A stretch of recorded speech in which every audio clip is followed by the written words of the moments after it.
Hey everyone, welcome back to the channel. Today we're diving into a story straight out of the galaxy's most intense and unexpected encounters. Picture this: a peaceful settlement, a brutal alien species, and humanity stepping onto the interstellar stage in the most dramatic way possible.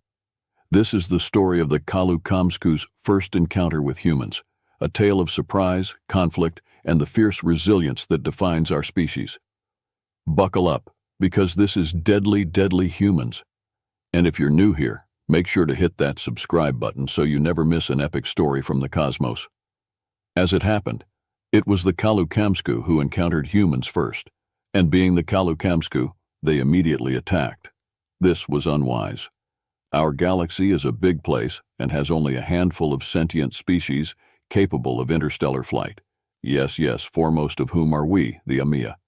As it turned out, unknown to anyone else, the humans had quietly been building a small domain for themselves in one remote and largely unremarkable corner of the galaxy.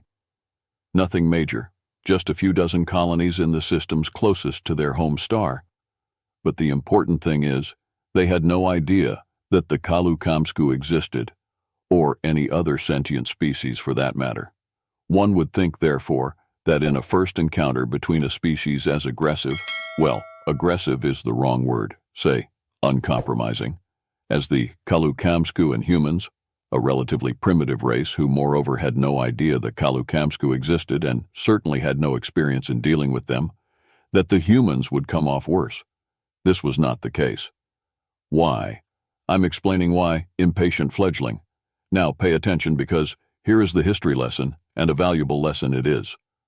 A Kalu-Kamsku armed recon team found a small human settlement on a world that had been marked for economic exploitation by their coordinator, which passes for their government. The settlement had not been there long, a few years, a decade at most, put up after the initial survey was conducted. As I said, the Kalu-Kamsku are uncompromising. Finding buildings where there were supposed to be none, they immediately set about burning them to the ground. It's entirely possible that they didn't realize that the structures were made and inhabited by sentience.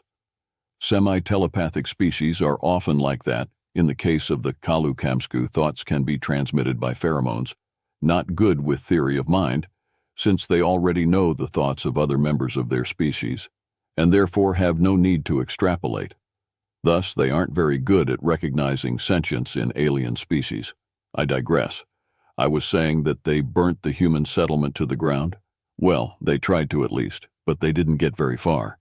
Fortunately for scholars everywhere, a Kalu-Kamsku AR team has helmet-mounted recording equipment, backed up to their ship's black box in real time. That, combined with the human accounts, gives us a fairly reliable account of what happened. The RT leader went up to the first building and, ignoring the unidentified creatures, humans, running away from it, began to torch it with his arm-mounted flamer, making short work of it. The next building was slightly larger, 2 stories instead of 1, but the Kalu-Kamsku are big. They're 5 meters long, though their bodies are only 1 wide at most, and normally hold themselves a little under 2 meters off the ground. If they rear up on their 4 hind legs, they have 6 limbs, the front 2 pairs being used as legs or arms depending on the situation. They're even taller. The art leader shot a burst of flame into the ground floor, then reared up and shot a burst of flame in through the second floor window. For good measure, he let off a few bursts with the multi-purpose laser mounted on his other forelimb. So this avatar of destruction, along with his 19 other team members, is tearing through the human settlement, so far largely oblivious to the actual humans. However, he then spots a vehicle leaving the settlement and cripples it with a laser shot. Going up to finish it off with his flamer, he finds 4 humans, a male, a female, and 2 juveniles, a typical human family if you're interested in the exobiology of it, cowering in the wreckage. His recorder showed that he definitely pauses here. Perhaps being a team leader, he was slightly less obtuse than most Kalu-Kamsku. Only for a moment, though. Then he raises his flamer to continue with the sterilization. It's at this point that he realizes that he no longer has a flamer, or the arm it was attached to for that matter. He lets out a great keening screech as he realizes he's been injured and backs away from the wrecked vehicle. There, standing between him and the human family, and next to his severed arm, is another human. A human in a fully encasing armored suit who had managed to creep up underneath him and remove his limb before he even noticed the human was there. A human holding a large kinetic pistol and a sword. An actual sword. The Kalu-Kamsku commander stares in astonishment for a moment. He's going into shock, but he still has a few minutes before he becomes catatonic. Then he realizes that he still has his combine laser mounted on his other arm. He brings it up, points it at the human, and fires. And the human simply steps aside. The human didn't actually dodge the laser blast, but he was so quick that in the time it took the ATR commander to bring the weapon to bear, aim, and pull the trigger, he was able to assess where the blast would land and simply move aside. That is how fast human reaction times are. The ART commander keeps firing, of course, but it doesn't do him any good. The last footage the helmet cam records is of a blur of movement passing beneath the unfortunate commander. Before, well, he was the first casualty in the human-Kamsku conflict. So who was this mysterious human with the sword? And why was he there? Well, that is the amazing thing. He was there for exactly the same reason the Kamsku AR team was. He was an armed scout who, along with 4 others, had gone to the planet to prepare the way for an invasion. Humanity is not a united polity, you see, and the faction that had sent the scouts was fighting, in a formalized manner that they call war, with the faction that had built the colony and intended to seize the planet from them. This was not an unusual state of affairs, by the way. The different human factions, and the factions within factions, were almost constantly fighting each other. But this is the important part. While the Kamsku were about as heavily armed as Kamsku get, and still only really prepared for dangerous animals, the human scouts only had what humans considered the lightest weapons available, and were still equipped enough to drive off the Kalu-Kamsku. The scouts were mostly only suitable for stealth operations, hence the sword. With a monomolecular electrostatically bonded edge, it could cut through just about anything, in silence. It worked too. The scout and his 4 partners cut through most of the Kamsku before they even realized anything was wrong. I should add that their active camouflage armor helped too. That was how the scout had gotten so close to the RT commander in the first place. In any case, the AR team was totally outclassed, and only 3 of the Kalu-Kamsku made it back to their ship out of a team of 20. They could probably have bombarded the colony from orbit, but they were in such shock and barely capable of running their ship with so few of them, that they scurried back to their home space as fast as their ship could take them. Are you confused yet? I certainly was when I first studied this. Intraspecies violence is not completely unheard of course. Mating rituals in particular often involve some degree of physical conflict, but still, it more often takes the form of aggressive displays with no injuries. The fact that humans routinely kill each other is shocking, but mass, organized violence? Certainly no other species has anything like human wars. Most conflicts within species that are not dealt with diplomatically, and negotiation is usually the favored, less costly strategy, are, like mating, resolved with displays of power. After all, why risk actual injury when it is easier to assess in advance who is the stronger? Perhaps it could be down to the fact that humans are a carnivorous hunter species.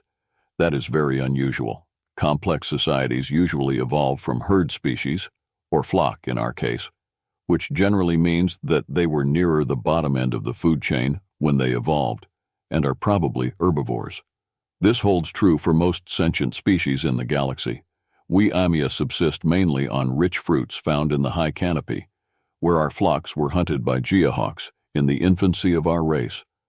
The Kalu-Kamsku built hives of wood pulp on their homeworld, and were hunted by mazu snakes when they left these to gather fungus from under tree bark. Each species has an ancestral predator, which haunts their racial memory. Don't think I don't know that you sometimes take cut-out plastic wings and scare people by making hawk shadows. It's not funny. Yet, although there are things on Earth, the human homeworld, that will eat humans, yes, I shudder to think of what could pose a threat to an adult human male. that is not what really frightens them. Watch some of their media sometime. I guarantee you that although you will see the occasional alien or monster, the vast majority of violence portrayed will be inflicted by other humans. For humans, the main threat to their survival, excluding diseases, which is another horror story in its own right, has always been other humans. This is what makes them so dangerous. Ignore the fact that they are carnivores. Put aside for a moment that they evolved both to hunt other animals and survive predation by things even more vicious than them. They are the only sentient species in the known galaxy that evolved to cope with predation by other sentients. When you or I feel threatened, our instinctive reaction is to find a leaf to hide under, and that's all it is. An instinct left over from our days as geoprey. It's just a relic that's hung around in our hindbrain. And it's our only fear reaction, since hawks were our only major predators and hiding was the only effective strategy. We won't naturally try to run or fight, and if we encounter a situation that would call for this, it's difficult to force ourselves to. Our intellect may say one thing, but all our hindbrain says is hide, and we never encountered enough other threats to change this hardwiring. Likewise, the Kalu-Kamzu will rear up when threatened, to make themselves look bigger, but they won't actually risk combat if they can run away, because against their homeworld predators, this would usually result in serious injury at the very least. Humans, however, take instinct to a whole new level, then take it beyond that. Their response when threatened has been constantly honed and constantly upgraded over hundreds of thousands of years of evolution. Because since their main threat was usually other humans, the threats evolved with them. And on top of the base physical evolution, their cultural evolution has been similarly affected. A significant portion of almost all human cultures has been dedicated to making humans who are better at killing other humans warriors. In many cultures, this is actually a separate caste whose entire lives are dedicated to making themselves better at killing enemy humans. If you want further study, the archetype of this is the European knight and the Japanese samurai. Although if you ever met a human and asked them, I'm sure they would debate you at great length about which culture produced the better warriors. And don't ask, by the way. Most of the answer won't make sense to you anyway, and you would be happier not hearing the bits that do. Humanity evolved while engaging in a constant arms race. Imagine if, when we first developed hawk nets, the hawks had come up with a means to cut through them, then matched every other solution we came up with. Not a pretty thought, is it? Yet this is normal for humanity, and it produced a species that is incredibly fast, incredibly tough, not as big as some, but weight for weight extremely strong, even though they are smaller than the Kalu-Kamzu are. There are few bigger than them, in fact. If that first encounter had taken place without weapons, the scouts would probably have had the strength to simply tear off the Kamzu's limbs. And, most importantly of all, they have the neural architecture to go with their biological weaponry. Unlike every other species in the galaxy, evolving to fight other sentients meant that they haven't just had to outfight their opponents, they've had to outthink them as well. Some of the most recognizable figures in human culture are those who fought other humans, not in personal combat, but with their organizational skills and strategies. Humans value intelligence in conflict, at least as much as they value physical violence, and their reactions to threats are extremely complex and very adaptable. I imagine you're all quite frightened by now. Well, you should be. I've portrayed humans as unstoppable killing machines, which is more or less the truth. But remember also that they are sentient, and therefore capable of great complexity. Has anyone been paying attention enough to notice the part of my story that didn't make sense? The human scouts were on that planet to attack the colony, yes? So why did they come to its defense when the Kalu-Kamzu attacked? I suppose you might think that they wanted the buildings intact or something. Dilettantes in the field of human study will often try to pass this off as the explanation. In fact, it is considerably more complicated. War, apparently, is not just a free-for-all where one side tries to kill as many of the other before their own faction is exterminated. Humans may be savage, but they are far from mindless. There are rules, which is what distinguishes war from simply killing other humans. These rules mostly concern who can and can't be killed. Enemies who put down their weapons and surrender themselves are generally not allowed to be killed, for example. Members of the enemy faction who do not actually fight, civilians, are also supposed to be left alone. These rules vary in consistency and application, but one almost universal taboo is against the killing of juveniles. The human scouts might well have remained hidden, as per their orders, if the Kamsku hadn't provoked them by attacking a human family with young. If you ever decide to take up xenocultural studies, go out into the galaxy and actually meet some humans, and you want to know how not to get yourself disemboweled lengthways like that Kalu Kamsku art commander, it's simple. Never, ever threaten a human child. There are other guidelines when dealing with humans, of course, but obey this simple rule, and you could probably go around Earth all on your own without ever getting torn limb from limb. I did, in my student days. Just because a human can kill you with barely any effort doesn't mean he particularly wants to. What happened with the humans and the Kamsku after the colony incident? The Kamsku sent a fleet to eliminate the threat, still not actually understanding what the threat was, and promptly was sent running by a combined human fleet. After the scouts of one faction came to the aid of another's settlement, they found it a lot easier to put aside their differences.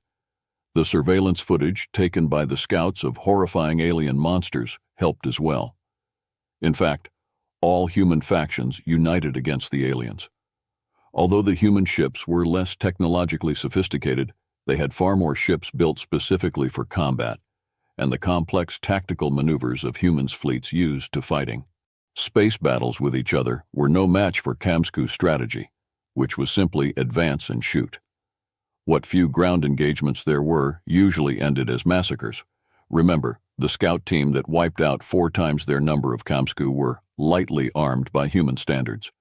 It finally occurred to the Kalu Kamsku to ask why this was happening, and after thoroughly analyzing their new enemy and finding them to be sentient, they finally managed to reach out to humans and establish a dialogue. It may surprise you to know that humans were perfectly ready to stop killing Kamsku and make peace. If anyone tries to get into a debate on how such a deadly species stopped the killing so easily, and this still passes for intellectual discussion at some schools, don't. The answer is perfectly simple. They had never encountered aliens before, and they were fascinated. As much as they were outraged by the attack on the colony, they were more interested in gaining information about the first other sentient species they'd discovered. As I said, humans are complex creatures. Not that they got much out of the Kalu Kamsku, but the conflict had drawn the attention of the other starfaring species in the galaxy. Thus, the cultural exchange began. Today, there are humans all over the galaxy, studying the various species and cultures out there. There are even some on our world at the moment. In fact, and this was very difficult to arrange, but if one of you would kindly open that door, right here now, Oh, you should have seen the looks on your faces. You were about to dive under the tables. Oh, I'm sorry, but that was just too good. You might want to think of this next time you're tempted to go out with plastic hawk wings. Sadly, I don't have any deadly humans here to show you. Even more sadly, this is the end of the lesson. Just as well, I need to stretch my wings. We've been in here a while, haven't we? Although from the look of it, it'll be a few minutes before you lot will go outside where there isn't a nice, thick roof over your heads. Anyway, what then? Should we take away from this? Well, that'll be the topic of your assignment, actually. But as a simple summary, I'll say this. Never, ever get into a conflict with humans. And if you absolutely can't avoid it, then for goodness sake get other humans to do the actual fighting for you.